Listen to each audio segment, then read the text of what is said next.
बिस्मिल्लाहिर्रहमानिर्रहीम। Venn diagram. आज हम वेन डायग्राम को डिस्कस करेंगे। वेन डायग्राम स्टूडेंट्स को अक्सर कंफ्यूज करती हैं और मुश्किल लगती हैं वेन डायग्राम्स। हम देखेंगे वेन डायग्राम्स क्या होती हैं और इनसे हम कैसे सेट का रिलेशन बता सकते हैं। वेन डायग्राम को प्राइमरी डायग्राम भी कहते हैं, लॉजिक डायग्राम भी कहते हैं, क्योंकि ये मुख्तलिफ सेट्स के दरमियान रिलेशंस को स्टडी करने के लिए इस्तेमाल होती हैं। वेन डायग्राम का कॉन्सेप्ट जॉन वेन ने दिया था 1880 में।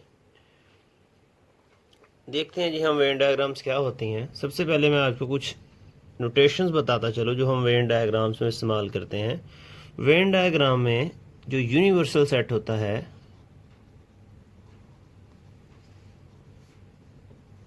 उसे हम एक रेक्टेंगल बॉक्स से शो करते हैं। यूनिवर्सल सेट को हम वेन डायग्राम में रेक्टेंगल बॉक्स से शो करते हैं, और जो दूसरे सेट्स होते हैं हमारे पास ए बी या कोई भी जो सेट होंगे उन्हें हम किसी भी क्लोज फिगर से शो करेंगे। वो सर्कल भी हो सकती है, वो एलिप्टिकल शेप भी हो सकती है। आप किसी भी फॉर्म में उसको शो कर सकते हैं। जैसा कि आपके सामने मैंने एक सर्कल लगाया जिसको मैंने सेट ए और एक और सर्कल लगा के उसको मैंने सेट बी का नाम दे दिया। मैं ये दोनों सर्कल दो डिफरेंट सेट्स को शो कर रहे हैं। डिसजॉइंट सेट्स, अगर तो हमारे सेट्स में कोई भी वैल्यू कॉमन नहीं होगी तो हम उनको डिसजॉइंट सेट कहते हैं, और उनको हम ऐसे सेपरेट सेपरेट ही ड्रॉ करेंगे। Having no common element, having no common element. उसके बाद आते हैं ओवरलैपिंग सेट्स।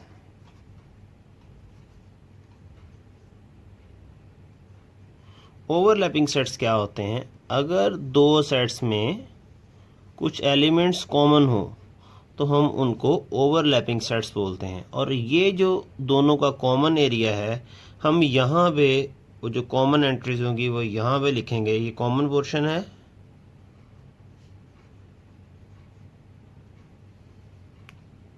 ओवरलैपिंग सेट्स को हम ऐसे ड्रॉ करेंगे।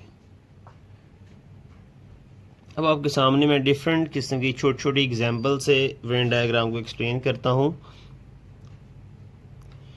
फर्स्ट ऑफ ऑल हम ए यूनियन बी को एक्सप्लेन करते हैं। अगर हमारे पास दो सेट्स दिए गए हैं और हमने ए यूनियन बी को शो करना है तो हम एक रेक्टेंगल बॉक्स ड्रॉ कर लेते हैं, और इस रेक्टेंगल बॉक्स में मैं दो सेट के सिंबल ड्रॉ कर लेता हूँ, set A set B. Shaded portion से हम शो कर देंगे A union B. A union B है तो इसमें ए और बी दोनों सेट को हम एक तरह की लाइनिंग से शेड कर देंगे। ये जो शेडेड पोर्शन है ये हमारे पास ए यूनियन बी को डिस्क्राइब कर रहा है। इसमें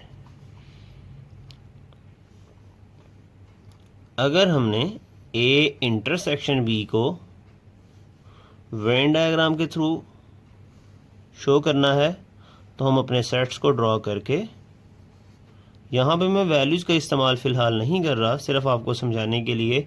अब ए इंटरसेक्शन बी में हम ये जो कॉमन पोर्शन है इसको शेड कर देंगे। तो ये ए इंटरसेक्शन बी की वेन डायग्राम हमने ड्रॉ कर दी। राइट डाउन कर दें कि ये यूनिवर्सल सेट है, ये ए सेट है, ये बी सेट है। इसमें ये जो शेडेड पोर्शन है ये हमारा रिक्वायर्ड पोर्शन है जिसके ऊपर हमारा फोकस है और जिसको हम शो करना चाह रहे हैं। A intersection B, this portion is A intersection B, this shaded portion.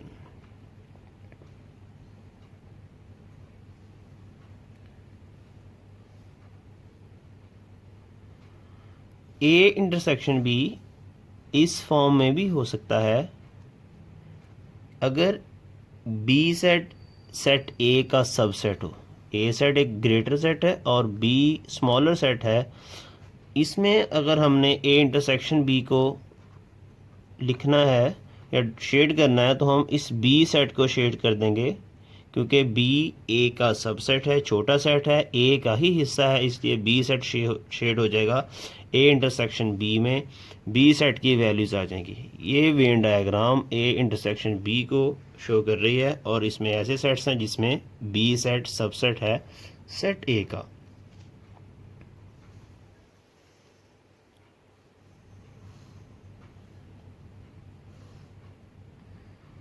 अगर हम यूनिवर्सल सेट का इंटरसेक्शन लेना चाहते हैं सेट ए से, सिर्फ एक सेट हमें ए दिया गया है और हम इसका इंटरसेक्शन लेना चाहते हैं सेट ए के साथ, तो हम इस एरिया को शेड कर देंगे, सेट ए कम्प्लीटली शेड हो जाएगा क्योंकि सेट ए के सारे एलिमेंट यूनिवर्सल सेट में मौजूद होंगे, तो इन दोनों का कॉमन पोर्शन यही वाला सेट होगा सेट ए।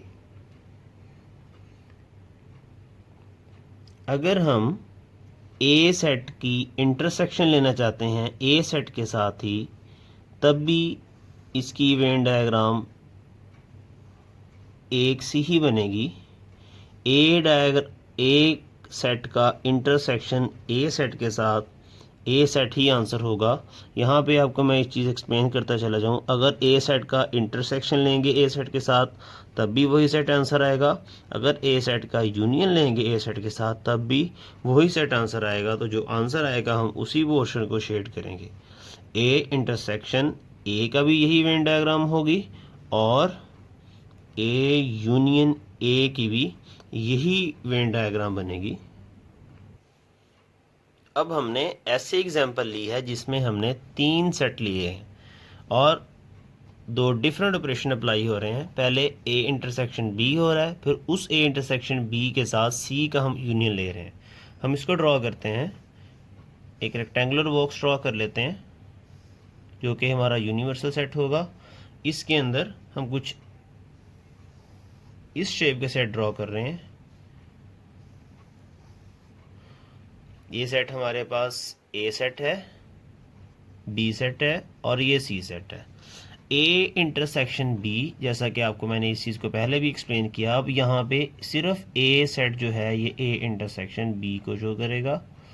इसका यूनियन अगर हमने सी सेट के साथ लेना है तो हम सी सेट का पोर्शन शेड कर देंगे।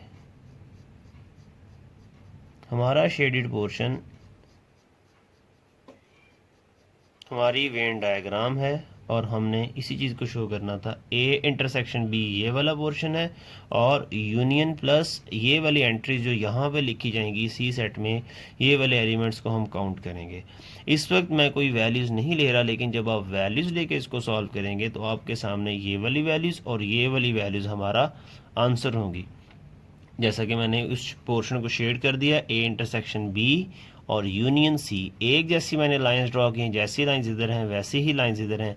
ये वाला पोर्शन मैंने शेड नहीं किया क्योंकि ये बी इंटरसेक्शन सी का हिस्सा था, सी का हिस्सा बी वाला हमने शामिल नहीं करना, सिर्फ सी के पोर्शन को वो शेड किया जो बी में इंक्लूड नहीं है, ए का पोर्शन, और सी का पोर्शन जो बी में इंक्लूड नहीं है उसको हमने शेड कर दिया। इसी तरह की एक और एग्जांपल आपके सामने, A union B intersection C. हम इसको देखते हैं कि इसकी डायग्राम कैसे बनेगी। मैं 3 ओवरलैपिंग सेट ड्रॉ कर लेता हूँ।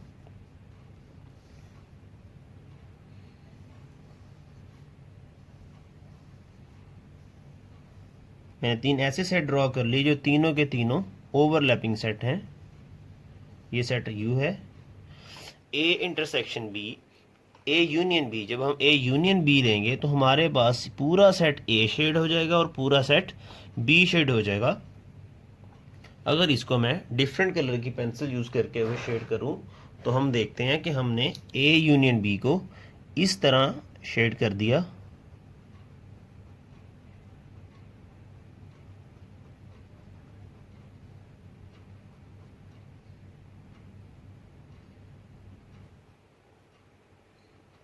ये पूरा हमारे पास ए यूनियन बी है जिसमें दोनों सेट्स की सारी वैल्यूज़ हमारा फोकस हैं और ये ए यूनियन बी है। अब इंटरसेक्शन सी, इस सारे सेट का वो वाला पोर्शन जो सी सेट के साथ इंटरसेक्शन हो रहा है वो सिर्फ ये वाला पोर्शन है जो सी सेट के साथ शेड हो रहा है, जिसको मैंने चेक में शेड किया है।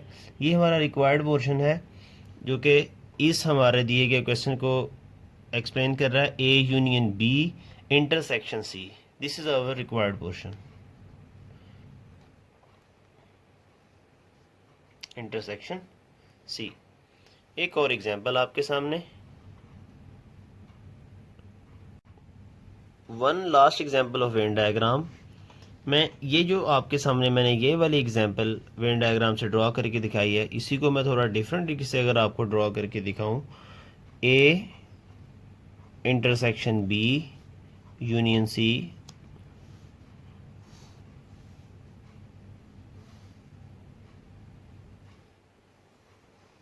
A set, B is a subset of A, subset mean B A का ही हिस्सा है, और C एक ऐसा सेट है जो ओवरलैप कर रहा है सेट A के साथ भी और सेट B के साथ भी C सेट ओवरलैप कर रहा है।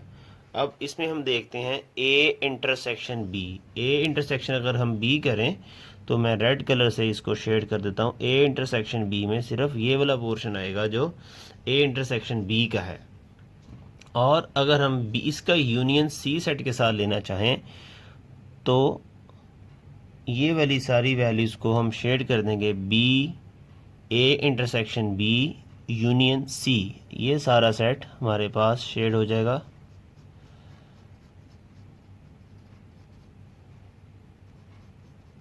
प्लस दिस पोर्शन भी जो ए इंटरसेक्शन बी का है।